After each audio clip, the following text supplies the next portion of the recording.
አጠቃላይ ያው ሂፍዝ ሐፈዙ በኋላ ለመርሳት ሆን ብሎ ረስቶ ከሆነ ያስጠይቀዋል።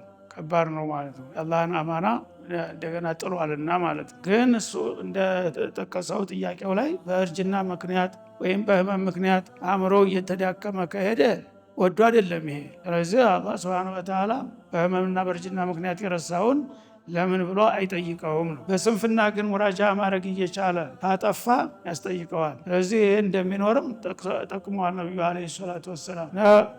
ኢነል ቁርአነ ተአሃዱል ቁርአን ፈኢነሁ አሸዱ ተፈሉተን ሚነል ኢቢሊ ፊ ዒቃሊሃ ብለዋል። ግመል እንግዲህ ሰውየው ግመሉን በሩ ላይ አስሮ ይተኛል እና ግመል ብዙ ጊዜ ያው ታጋሽ ናት። ስትቆጣ ደግሞ ያድረስ ነው። ትንሽ ከተለመደችው ሰዓት ቆየት ካለባት ትቆጣና ጉልበት ስላላት ማሰሪያውን በጥሳ ትሄዳለች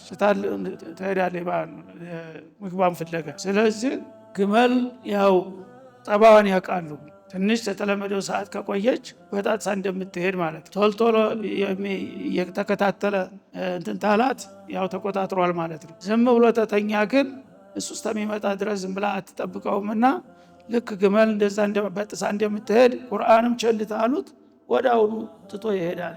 እና ተአሃዱ ቁርአን ተንከባከቡት ተከታተሉት ብለዋል ማለት። መንከባከብ እየቻልክ በስንፍና በእንዝላልነት ካጠፋህ ያው አርክሰኸዋልና ያስጠይቅሃል ማለት። በህመምና በተለያዩ ምክንያቶች ግን ቢጠፋብህ ችግር የለም። አላህ አቅም በላይ ስለማይጠይቅ